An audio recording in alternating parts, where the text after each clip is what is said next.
This is JP Rindfleisch, and I'm here with Hollie Smurthwaite for one of the free Dialogue Doctor sessions. Hollie, why don't you introduce yourself? Hello, my name is Hollie. I am a paranormal romantic suspense writer. I've written 2 books so far. I've got one more coming out in October, and I live in Chicago. Excellent. So we're Ooh, almost neighbors. nearby. We're Yeah, really not too close to far. each other. Perfect. And what are we looking at today? We're looking at, you know what, for doing this, I really should have titled it, but I didn't. I'm just calling it The Demon Story right now. Perfect. The demon story. The Demon Story. And so this is kind of a new thing for me. My other stuff was like in between lanes, and I was like, you know Okay. what, I think I'm going to try a series that's in a lane, just one lane, and then I can Hmm. market it. so Yeah. so this is going to be urban fantasy with a really strong romance, so I'll Hmm. probably market it as both. And specifically in that like fated mates realm of romance. Yeah. Yeah, Okay. although I think it's not gonna pop up until book 2, because Yeah. I got Yeah. too much going on in book 1.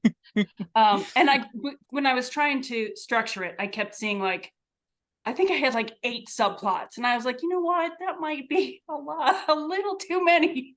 So um, how about just a little rundown on like what sort of questions or what you're looking to get out of this session?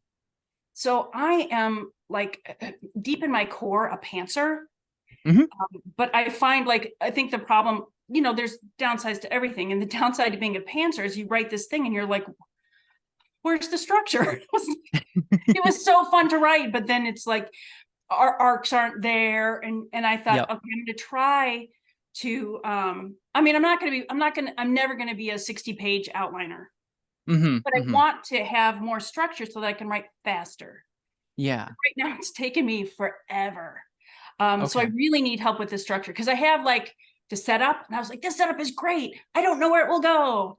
And I think it would be nice if I did know kind of where it was. I kind of know where it ends up.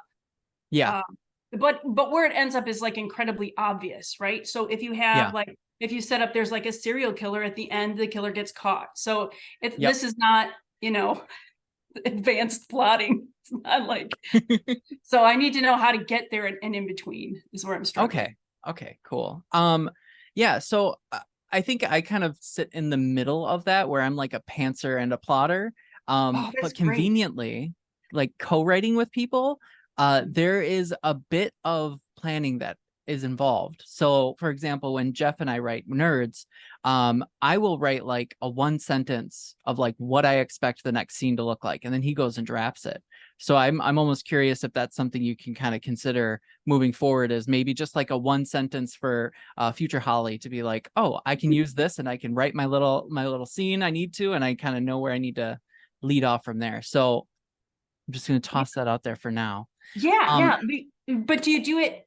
So do you do it as you go? Like, hey, the next scene is going to be this, or you're like, here are the next 5 scenes. I we when we wrote Nerds, we did 66 episodes, which is a lot. It's like 66 chapters at about 2,500 words because Jeff likes to write long.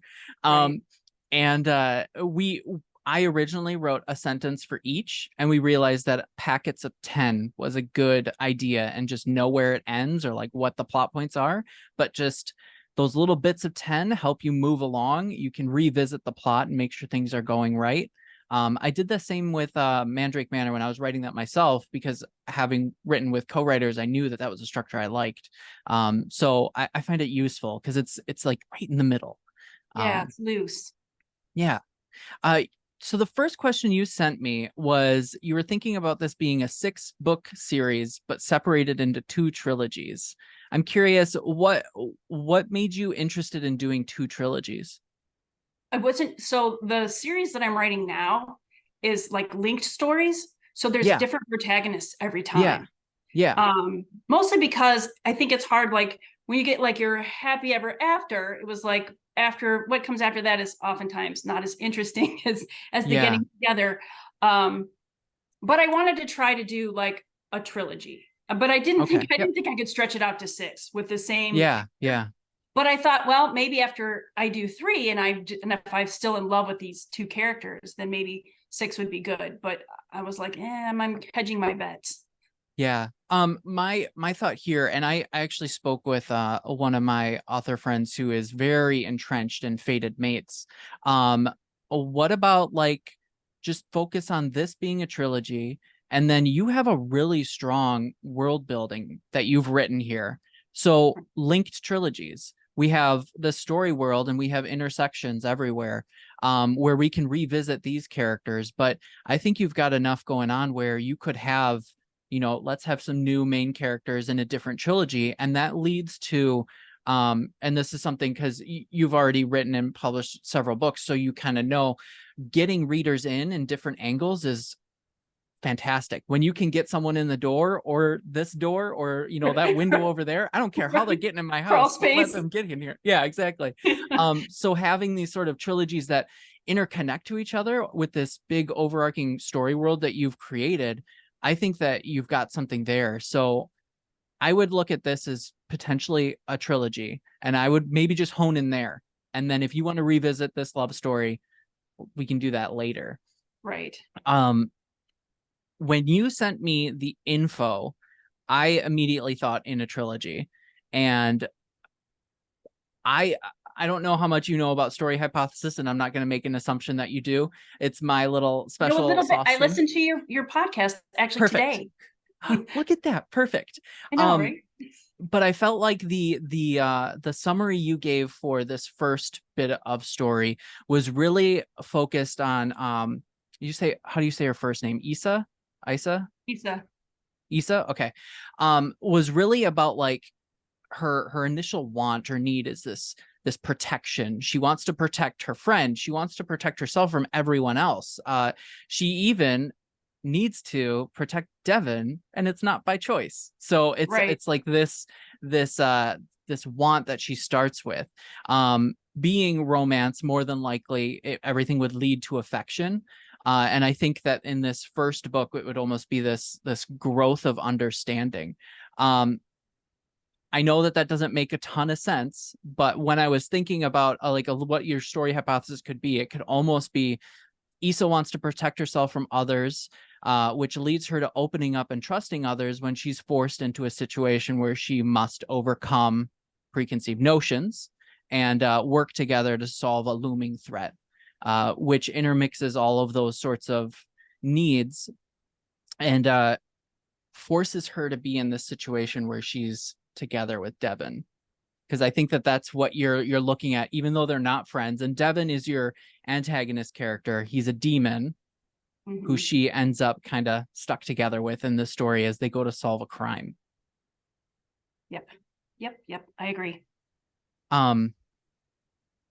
Yeah. So I'm trying to think of like where to start because I took like 1,000 notes in here. I sent you a lot of stuff too. I was like, ooh, sorry.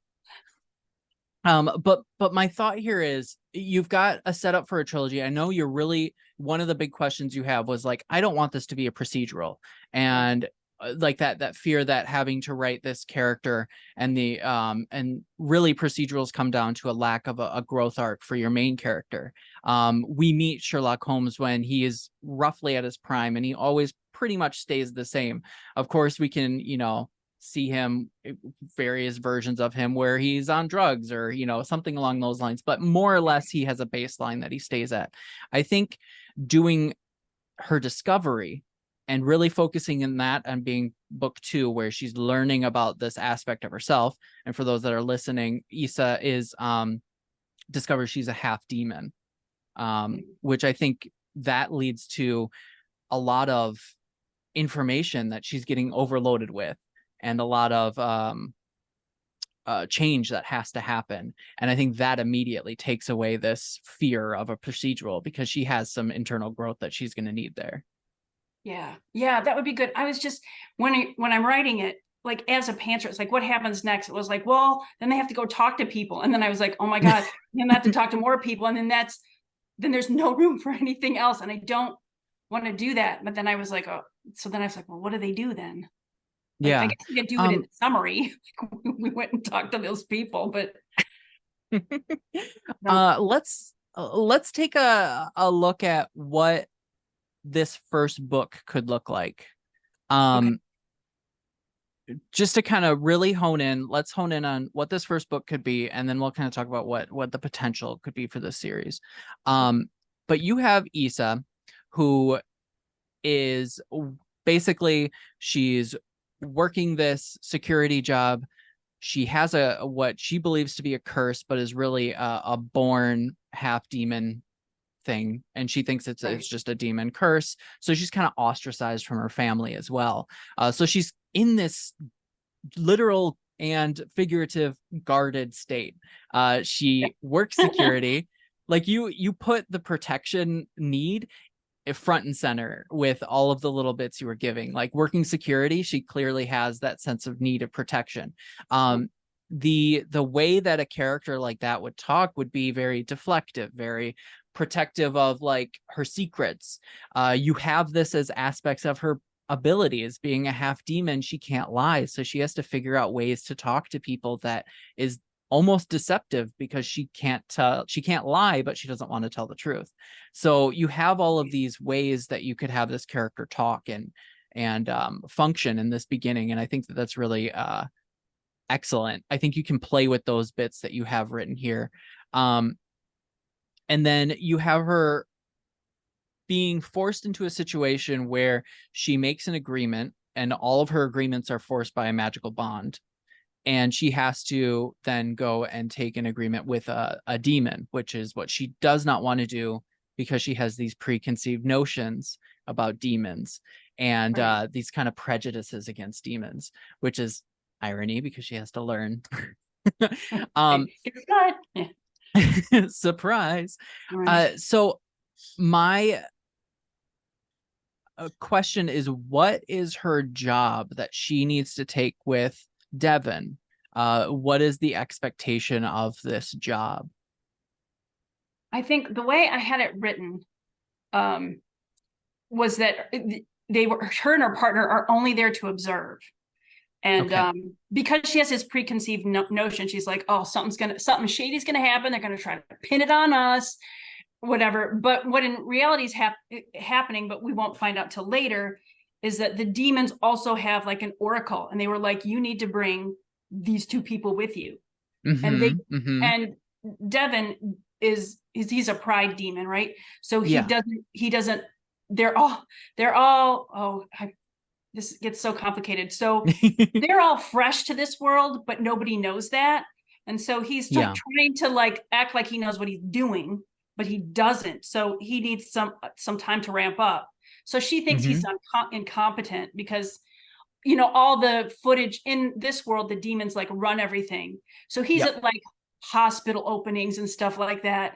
And then all of a sudden they find out, 7 demons have been killed in this horrific ritualistic way. And he's done no investigating whatsoever. When in fact, he's only been there 3 days because like his position is just like replaced by different demons, but nobody knows that.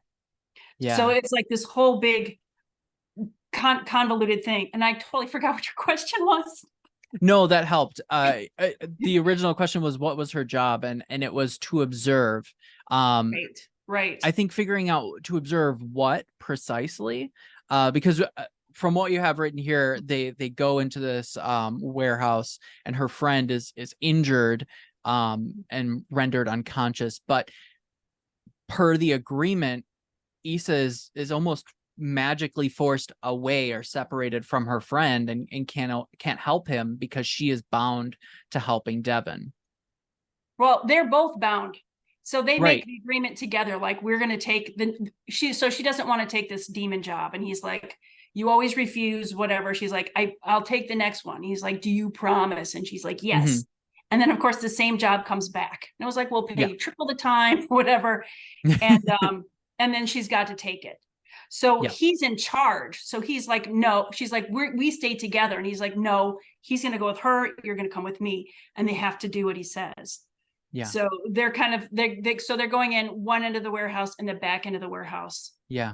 And then when she senses some danger is coming, she jerks him back. And then the explosion that happens, magical explosion, misses him.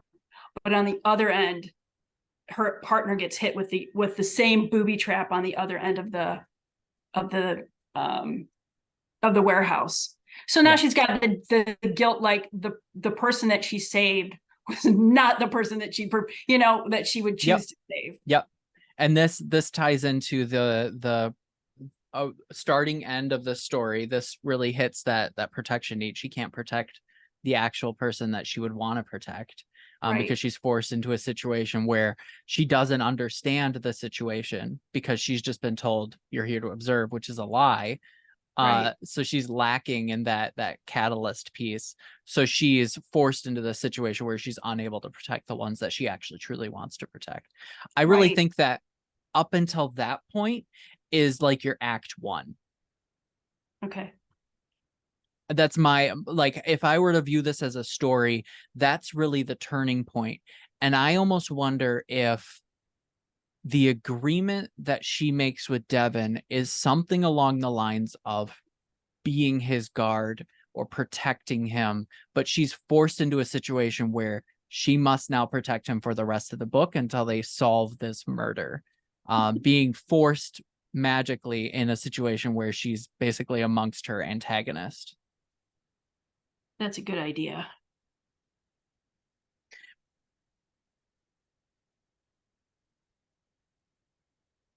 I like it. I And like it. cool. And Yay. it would only need a little tweak. And I don't know why I didn't Yeah. even think of it. Well, I mean, this is your first go through, and you just kind of need like a, hey, can someone look over this and give me some ideas? And yeah, yeah, Right. yeah. Um, and then that leads into one of your questions, was where you felt like there were too many subplots, and Yeah. I didn't. I actually felt like your subplot about family drama, you have a marriage that's going on. I think Uh-huh. that that's a great thing that pulls at Issa away from this mission, and kind of brings in the piece that she is clearly this black sheep of the family, but she still feels this need to be a part of that family, need to respond to that family, to help that family. It's almost like the broken affection, which reflects her true need, that she wants affection in terms of connections with people, with family, with potential lovers, but her family's not giving her that. um so I think that in the background, so like every 5 to 10 chapters, there's something about the family drama that is pulling her away from this basic investigation that she's forced into, um, would really tie it back to her relationship with her family and lead up to the ending, which I think would happen at the wedding, where Devin gives away the information that you had mentioned, where he gives away that she's a half demon. And that, I Right. think, if you're setting up a trilogy and you have this sort of fated mate, she's starting to maybe like him, but like they don't, like, I wouldn't assume that they would really kiss in this first book, which No, no. slow burn fated mates are totally Yeah. fair. And I'm not normally a slow burn person, but I think for this one, the thing is, I love the concept of fated mates, but I think a lot of times it's too easy. Like Hmm. I like the relationship building. That's like the most Yeah. important thing. Yeah. So sometimes in fated mates, it's just like this instant attraction and nobody's earned anything. Yeah. Yeah. Exactly. So I kind of want to I want to have that. So Yeah. I like the fated mates, but I want to make them work for it. Yeah. And so I think like that bond that she's forced into, where she's in forced proximity in this first book with Right. Devin, um I think that would create this tolerance, which is the Right. first step. Right. Because Right. they don't like each other. But she's growing this, like, maybe I could like this guy, and then he gives away something that she wasn't prepared for, and almost destroys her trust. But then, sorry to like jump, but potential second book, who else is she going to go to about her demon side? She's going to Right. go to Devin, because like she's been with him in this first book. Her family has now like lost all of her trust because excuse me, you didn't tell me I was a half demon this whole time. And so she Right. has this other demon that she could go to. And that really leads into the second book, where it's no longer a forced proximity, but now she has this slight willingness to like, okay, fine, I don't like this. How can I get rid of it? And then, okay, fine, how can I learn about this? Right. As your like book two. Yeah. Yeah. I Um, had the same kind of thought. cool. And it would seem like That's, everything was going great. And then she'd be like, you've known this for how long? Now yeah, you're yeah, telling me. exactly. Um, yeah, so I think that subplot, I think, really would carry a strong thread in this first one. So I wouldn't think that was too much. Issa attempting to master her magic was your second one, and it's because her magic is broken, more or less, because she has Right. this binding. Can you kind of go into that a little more? So in my head with the world building, I like the idea of the magic being a little bit sentient. So Mhm. that's kind of the thing in the bargains. So like I don't like in books where it was like people make these are kind of forced to make these bargains. And so I think in the sentience, like if someone like held a gun to your kid's head and you had to swear complete allegiance for the rest of your life, it wouldn't work. Like Yeah, it has to be an agreement for the yeah, magic to be binding, but then the yeah. magic is super binding. Um, so she thinks that this is like a curse, that she's got like all the weaknesses of demons, like not being Yeah. able to lie and all that other stuff. And then part of that is now her magic doesn't work right because her magic is a mixture. So in this world, the witches are lower powered. So they have Hmm. to do a lot of rituals. They have to do like aura cleansings, and they make talismans. They can do powerful magic, but it takes, 30 days to cure, like that sort of things. And demons are just inherently magic. Hmm. So for her, she's also sort of in like the line of spectrum. She's more on the chaos side than Yeah, super organized. So yeah. she's like, and if you look at like the head, heart, gut, she's like Hmm. 80% gut, like 15% heart, like 5% head. She's just so like she's like instinctive, and it's more like she doesn't know this because she's like avoided demons, but it's more demonic. And so when she Yeah, tries to do the magic, she's trying to do it like a witch, but she isn't. And yeah. so sometimes like she's like a fire witch. So sometimes like I just wrote this kind of scene today. It's like she wants to use her magic, but she doesn't know if like her hands are going to get warm or she's going to blow up the room. Right, right. She doesn't know. So she's like not used it. She's Yeah. just like, it's better not to use it because it could be embarrassing or endangering, right? Yep. If it doesn't work right. So with that, think about if she was in forced proximity with Devon, someone who might know a thing or two about what is happening to an Right. extent. Right. Um, what would that look like? Would he convince her that, like, would there be a moment where she has to use her magic? She's super hesitant about it.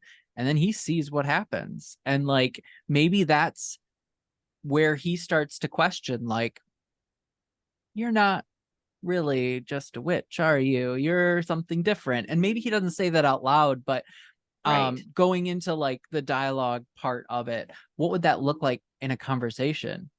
If he starts to get information and he's like, I think the scene that I wrote today was actually like him testing her. They were fighting, and then mhm, she's like kicking her ass.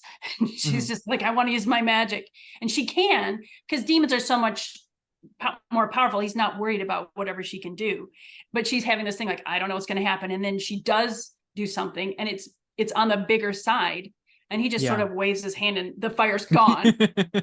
And so Yeah. that's like embarrassing on so many levels. That wasn't what she tried to do.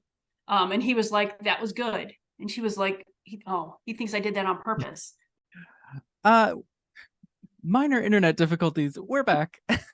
So you were just talking about how Issa deflected the magic from the demon, and it was super easy for him to do so. Right, right. And I think after that, I think maybe prior to that, maybe he hasn't taken much interest in her as in terms of asking personal questions or something, but maybe that will be a turning point where he's suddenly more interested in her because Yeah. that's not something that he expected witches would be able to do. Yeah. So, Yeah. and I think Um, demons like that's a common thing for them, that the magic kind of does a little bit of what it wants to do. Yeah. Um, Yeah. Yeah. I think that plot of her attempting to like not suck at her job, basically, like right, having to use magic and not just be a security guard, because she was clearly hired by demons, so she has some expectations because she's a witch. right, So like there's these levels of like what she assumes they want out of her, that also drives for future conversations with her and Devin. So what I would say is we've kind of reached the point where we'd be at like an act one of them getting into this warehouse. mhm, The magical trap goes off. Her friend Nico gets unconscious, and then we're kind of moving into that act two. Um, to me, that whole part that leads into act two is the discovery of these murders that are happening, getting Nico conscious again, however long that might take. It might take a couple chapters, it might take until the middle of the story, or something along those lines. um Finding clues about this killer, more than likely finding one or two dead demons along the way, right. before having to work with Devin in order to take this bad guy out. um is that kind of what you were thinking in this first book, or? Yes, yes. Okay. Okay. Um, yeah. One thing I wanted to pick your brain about, or maybe plant your brain about these traps. Is it possible that, because you have this one here where Nico's amnesia, he can't remember himself, and his girlfriend and his mother are trying to shape him into a different person. I'm wondering, what if the trap itself almost makes him this like pseudo sleeper agent? You know what I mean? Like he is compelled to do things that would drive the demons closer to danger, drive them closer to this murderer. Um, as a sort of like how this trap might interplay with the overall story, is he almost becomes this chaos agent, more or less. And she has to decide at some point what to do about that information, or how to help him. Um, Ooh, I like that. That's nice too, because I always thought like in their partnership, she was the chaotic one. So to have him suddenly like out, yeah. when like your conservative friend is suddenly way more liberal than you, it's like, what's going on Like, whoa, here? what happened? Yeah, Yeah, I think when I was reading this, and I saw, her friend Nico gets this amnesia, and then he's kind of taken out of the story in one way or another. I was right. just curious, how can that interplay more with the story? And I think that having whatever happens to him intertwine with the main overall would help, regardless of how you want to go with that. Yeah, Um, yeah. Stuff connecting is always a good thing in a book. we love connections. Um, okay, I've thrown a lot of my ideas at you. What are your thoughts? Where are you thinking with this book one? Where do you still have hesitation over? Okay, so I like this idea because my problem is, well, it's not my problem. I have like a really strong preference for relationship stuff. Hmm. Not just like romantic relationships, but Yeah. like the relationship with the partner. So I have like all these ideas of, like she's trying to get him back and they have like this close connection. I was like, what does that have to do with the killings? Like like I could spend all day on that stuff, but in a book where there's serial killers, you're expecting action and stuff like that. Yeah. But Yeah. this chaos agent idea, because I did think about bringing him in because he's a human sensitive, and Yeah. I think because he's sensitive to magic, he can do things that I kind of think of it as like he can hear tones Yep. almost that the other supernaturals can't hear, because they Yeah. have like so much of their own, like the stronger they are in magic, the less they can hear other subtler things. Yeah. When Yeah. you have your bass in your car, you can't hear the car next to you. Yeah, Whereas if exactly. you have no radio on, you can hear everybody around you. So it's kind of like that. So I wanted to bring him into the group at some point in time. But if I bring him in earlier, because he is also bound by this Yep. deal. Yep. So, and that would be great. And if he starts acting funny, and then she's got to be like, they wouldn't know that wasn't him, but she would. Yeah. Yeah. And that Because would lead because to the booby some, trap wasn't for, her and Nico, it was for the demons. So that yeah. would actually make sense that the booby trap was to, in my mind, it was just like to give them amnesia, but this is even better. This is Yeah. a Like much a better idea. compulsion trap or something. Yeah. Yeah. And maybe that's why it maybe, I mean, so you have it that demons are like 100% magic, more or less. Yeah, they're very Maybe magic. sensitives or human-esque people are impacted differently by whatever this like compulsionary virus is, because it's meant to impact a being that is fully magical. But what does that look like when it impacts a being who is super sensitive to magic? So there might be Right. that delay or something along those lines. But definitely whatever direction you go, make sure it fits in your story world. Right. Yeah, I think it will be easy. I think with them being on different, I can make it fit pretty easily. So all right, so I guess like I guess I could use help with like the meat of the action stuff. Right. So Mm-hmm. he's got to find this killer, right? And Yep. I think I gave him 30 days. Like if Yeah. he can't do it in 30 days, then he's got to go back to the demon realm, and then they're going to send somebody else there. Yeah. Yeah. Um, and at some point, I think he's going to trust her enough or be convinced by his team enough that she's got to know what's going on. I'm sorry, I don't mean to cut you off, but No, the 30 days, 28 days is a full rotation from full moon to full moon. Is right. it that this first was an attempted murder that failed, and so they have another 28 days until the next full moon? Well, it's every full moon and new moon, so it's every 2 weeks pretty Okay. much. So I Okay. think I just said 30 days because 30 days is like a chunk. So they had like 3 days before the first, or 2 days or 3 days before the first one when they are in town. Yeah. And then they'll know like 2 weeks later there's going to be another one. And I was Yeah. thinking about, who they're killing, and I think I'm going to have them like, so there's my demons are based on the 7 deadly sins. Yep. And their flip side, because I think, you know, people who don't like demons named their classes right. It was like, oh Mm-hmm. no, this is like he's the sloth, and it was like, no, it's a peace demon. They're just chill, they're Right. but That's so I funny. think they're going to work from the bottom up, so they're working up the ladder. Okay. I think sloth is probably the bottom, right? Yeah. And they have to figure out like who are they killing at the full moon and who are they killing at the new moon, because Yep. people who study moon stuff, like they're different things, but I Yep. think I'm going to have them be the same type. So I was thinking like one is like a very high powered and one is very low powered. Yep. And I don't have it all the way worked through, but I think it's a group of people who are trying to figure out how to harness power, right? Yeah. Because right now it's sort of like for everybody, you have what you have. Yep. Like they're trying to like see how we can steal or get some, the witches are going to end up, I think, being part of this, right? Because they're at the bottom of the barrel, and they were like, we could use some of that juju. Yeah. That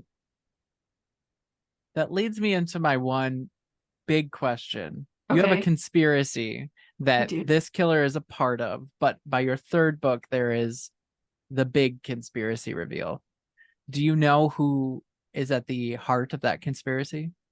I know one of the players in the heart, and it's actually going to be Issa's mother. Okay, we're on the same page. No, we're on the same page. I was like, we're pretty sure that this is going to be Issa's. Yeah. So my thought was that the whole conspiracy ties back to the first attempt was Issa, that agreement that was made when she was born whatever that agreement was, it failed. But that's kind of developed into this bigger conspiracy that has turned into how she's getting involved again. Well, what I was thinking was that Issa's mother, like seduced or was seduced by a lust demon, trying, and she would did all these like rituals and stuff to get more power. And then she thought that it didn't work. And actually, the lore that I looked at is like incubus, like you have sex with an incubus and the women are barren. That's the price you pay. And so she paid that price. She can't have any more kids, except somehow she had Issa, and Issa's half demon, but the gestation period for demons is shorter. So she just assumed it was like the person she slept with before this thing. Right. Until she notices, she's got like this demon mark and stuff.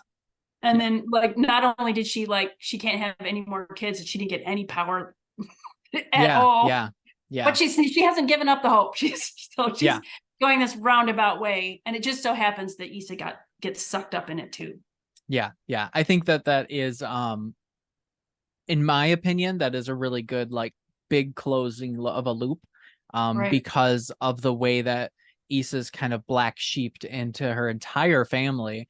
And for it to really be her family who is causing all of this harm, if it's just her mother, like this harm to the people that Issa grows to love and whatnot. I feel like that's a unsatisfying, satisfying loop close. Right. So something you love to hate. Yeah, exactly. So I think that I think we're totally on the same page with that. So that's good. I think that that's something to think about. But when it comes to this first big bad, we're just have the edge of that secret, and we just need to know, like, why are they doing this? Well, moon rituals, I mean, it's a full-on ritual regardless. That's very reflective of witchcraft and your world, and how you're using these sorts of preparation and moon phases to get these events to happen. So I think that's really good. I think that's a good approach to it. Okay, you had said something about getting to the meat of it, and I just want to make sure, meat of action. Yeah. Like, what do they do? I mean, I have like ideas, like they interview people and stuff. I was like, again, I don't want it to be procedural, so I'm trying to think of like what sort of actiony things that I can work to. You know what I mean? Yep. So in this case, you are leaning into the procedural a bit with your act 2. I would imagine, because you have this, basically, like, you have this good cop, bad cop stuck in a situation where Issa has to deal with Devin while they investigate what is going on. You have one ritual that they are in 2 weeks, they have to figure out who that's going to be. They could get really close to that killer at that point, and maybe even pull something off of them or gain some intel that helps them. But that would give you an action scene of where they're confronting whatever this thing is, who might have different, like, totems or magical fetishes or whatever you want to call it, that can be like used. A broker of some kind, somebody who's brokering the ritual tools or something. And so that gives you like a high action scene, so that you're not stuck at just the end of the confrontation. You've got this, whatever it is, this new moon phase. I mean, if I were writing this and I were looking for action scenes, get them to seedy places. You have a demon who's only been there for 3 days, and he needs to get answers, but more than likely he knows all of the questionable places to go, or Issa does. And and so get them in those places. And maybe there's a bar fight, because why the hell is there a demon here? Well, Issa had to bring the demon because Issa can't leave without the demon around. And so now, like, everyone's all pissed off that there's a demon, and then, so you get that action there.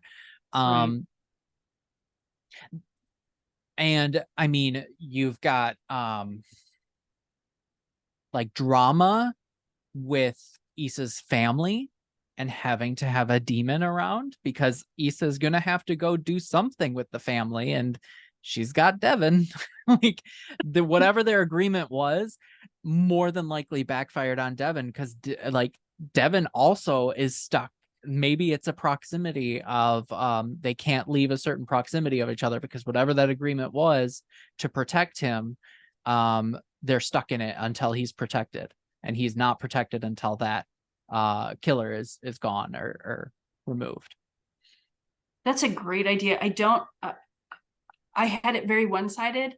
I had it that she was like very helpful at the crime scene because she's, they don't know anything, and it's just, like you're going to want to look into victimology. It's the first thing you do. Yeah. They don't know, and stuff like that. And I just had her, like, if she starts to try to get out of the bargain, like her nose starts to bleed. Yeah. And as a demon, he would know that was a sign. So he kind of knew she had to work for him. And so, and I think she said, I have her saying something, like enjoy this while you can, because after today, that's it. And then he just extended the contract. Oh, I'm just going to extend the contract. And she could get out of it. But I think it works even better if he adjusts the contract and then somehow he is also bound to it.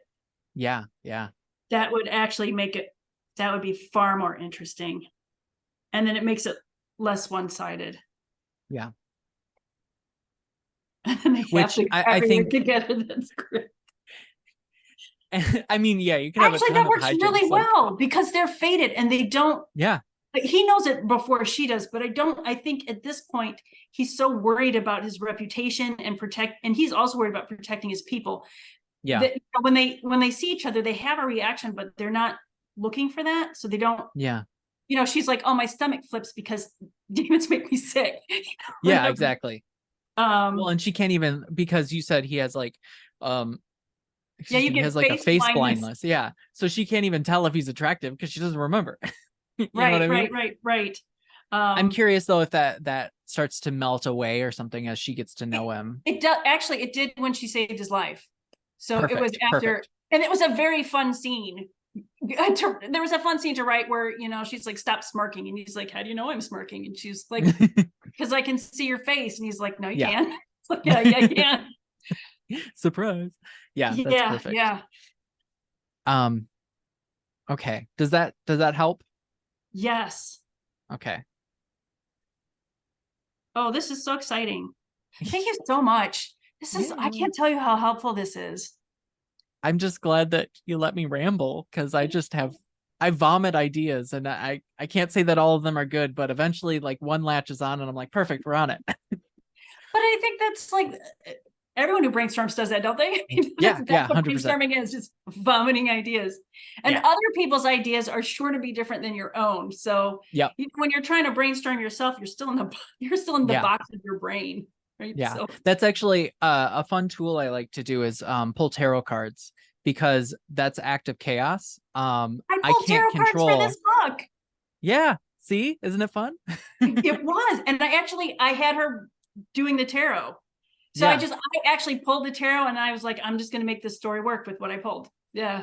Yeah. Okay. Yeah. No, that's one of my favorite tools of chaos, because I can't control what the card means, but I can then use what it means to figure out what the story is.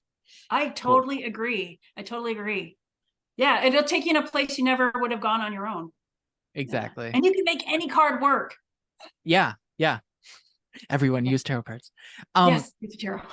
I want to talk a little bit about Devin and his overall story, because I remember you had mentioned in the notes that you were unsure if it was like weak or you were just not 100% sure. So I just have a couple of thoughts that I'm going to throw up at you and see what your thoughts are on this. So as a recap for anyone listening, like Devin is a pride demon of a high lord class, which is second on your list. Number. Oh yeah. There's like a sovereign, but yeah. Yeah, exactly. And you have some motivations here. He wants to keep himself and his people safe. That is a reflection of the protection need. Look at that. External goal to find the serial killer. Internal goal to find a home for him and his team. conflict, doesn't know how the world works because he's a new baby. Mhm. And needs to solve this case within 30 days.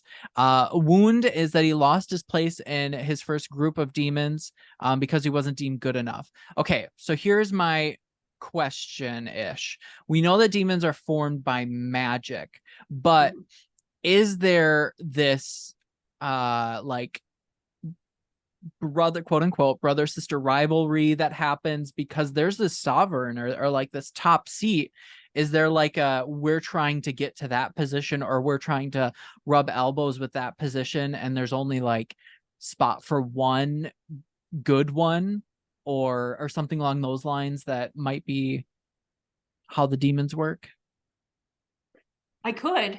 I could do that. I Okay. was kind of thinking that they're kind of like at a level, like they have like when they're once they're formed, there's kind of like mentors, Yeah, to yeah, kind of guide them and stuff. But I think that they, it's not like they have a big huge growth. You kind of have, you yeah, might bump a little, or probably even get smashed a little depending on yeah. the environment. But there wasn't a whole lot you could grow. But I suppose, but that's right now I can change anything. Like I'm not, that's not something Fair. set in Yeah, stone. It's just kind of what I yeah. was thinking.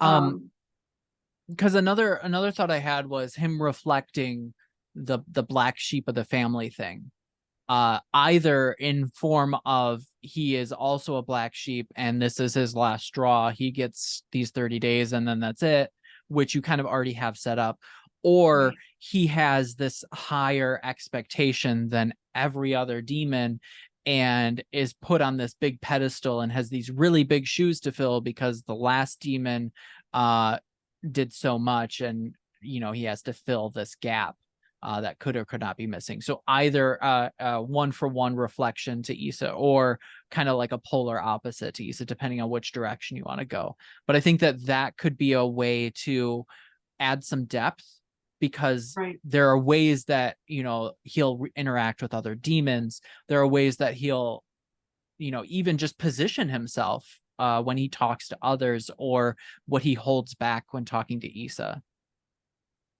I think I like the reflection of the black sheep of family, because I think if you have problems being accepted, um, that can cause a lot of disconnect in communication. I think you're either very closed off or Yeah, you're too accommodating.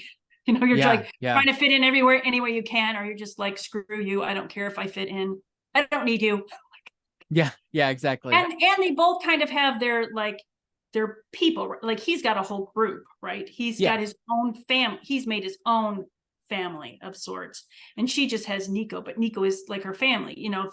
I think a lot of times people, if you only need one person, right, to be your complete self with, and then you're okay. But then if you only had that one person and then something happened to them, that's kind of like what I thought of when I was kind of generating this idea of like, mm-hmm. like, what would you do if the one person who believed in you like suddenly didn't know who you were? Like how Right. devastating that would be. Oh yeah, yeah. Like the one person you trusted, or like, what I mean? Yeah, Right. yeah, yeah. Yeah. But I like that. I like that idea of that being reflected in him. And you had said the sins that these demons take their names from are not what we would perceive. So like sloth would be more peaceful than idle or not doing anything in that one sense. What would a pride demon be I if think you were to pride look at is that? is an equivalent, right? Because I think that pride isn't always bad, Yeah, right? Like to be proud of yourself for doing something hard is not like a flaw, right. right? But thinking you're better than other people. So I think that's kind of what it is that in this world, like demons aren't just evil, they're a continuum like everybody. Yeah, So yeah, you do exactly. have demons who are so lazy they do nothing. But then you Right. have like at the same thing, there are people who like, who can meditate 5 hours a day. That's not Yeah, laziness, but they're not doing the dishes, yeah, whatever their yeah. house may be messy. Probably not. If you meditate, you probably have a clean space, but like Well, well, I would think. I I wonder, is there a way that his pride doesn't reflect his equals, perhaps in a way that he holds an esteem to his pride, and so will not claim things that don't, like, he wouldn't feel like he should take pride in. So he almost like holds back when his achievements and whatnot, and all of his brothers and sisters are kind of like, yeah, I'll take this one and I'll take this one, and yeah, look at me, I was so good when, like, 3 months ago when I took over this group of people. But like, whatever that is, whatever that looks like, his Right. almost like refusal to take pride in something unless he truly feels prideful in it is a sort of like a downfall, or it makes him seem weak among his other demons. Yeah, that's something to play with. That's something Yeah. to play with, because I think he might also, um yeah, I think it, because I think everyone's different with different groups. You know, you're different with your Hmm. family and your friends and stuff. So maybe like when he's not with demons, he's extremely arrogant. I know Yeah. everything. And then maybe with the demons, he's just like, well, I don't know what I'm like. I think I know what, I that he's a little bit more, I don't know if I've earned this or not.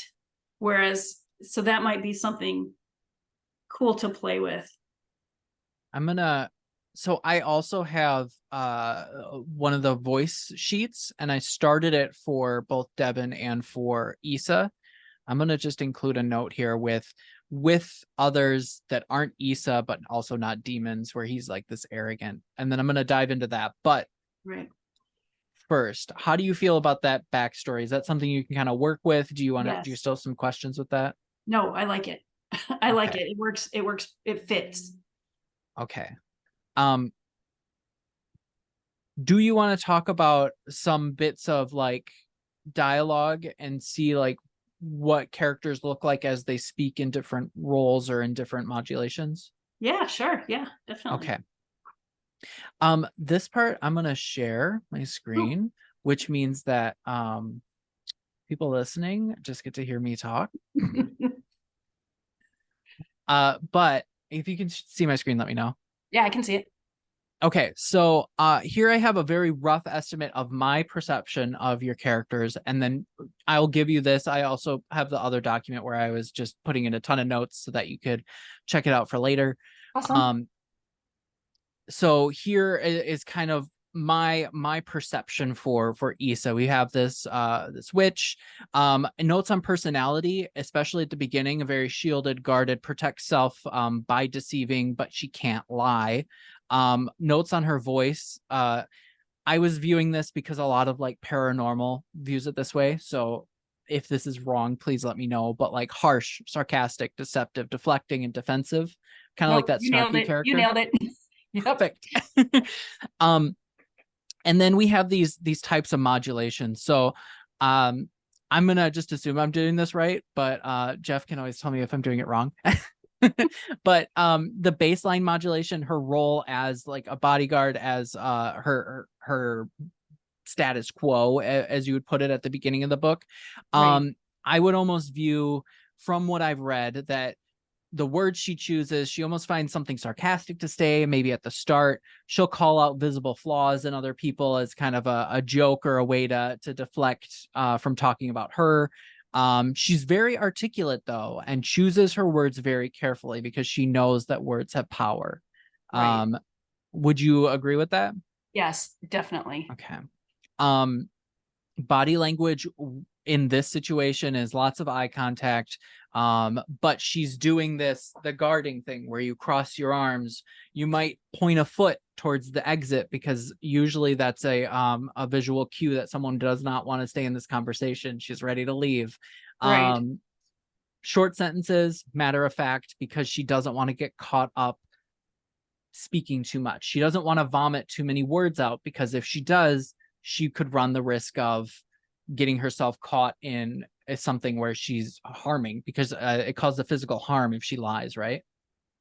She just can't. She Oh, literally she just can't. can't. She's literally can't. So yeah, Yeah, she can't. her tongue, like she could even, if she gets, this would be a little bit of a modulation here, which there could be a note here of like overexcitement, where it's almost like her cadence is she'll talk, and then all of a sudden just stop talking, and it's because she can't say what she was about to say because it could have been a lie or it could have been something. Right. So that might Right. be something to play with later. But um in pacing here, when she's working as a bodyguard, maybe she starts off as a jab at the other person, but as she has the conversation, it unpeels and it becomes a little bit more serious as it goes.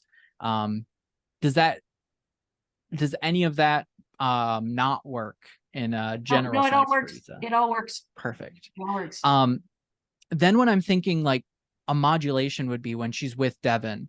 And here at first it's much harsher. She's not poking fun, she's just being mean, Right. as a potential, because she has that like prejudice, kind of, more or less. Right. Right. Aggressive, judgmental words. She's, instead of just eye contact and crossing arms with like these slight physical cues of wanting to leave, she's literally looking at exit. She's leaning away. She's very unlikely to sit down because she's at a moment's notice ready to just get out. She doesn't Right. want to be Right. here. I could see her cadence being unhelpful, uncooperative, maybe even longer sentences here, as a potential. I don't know about that one. That one's Okay. kind of iffy, but I couldn't see her wanting to speak first in this situation.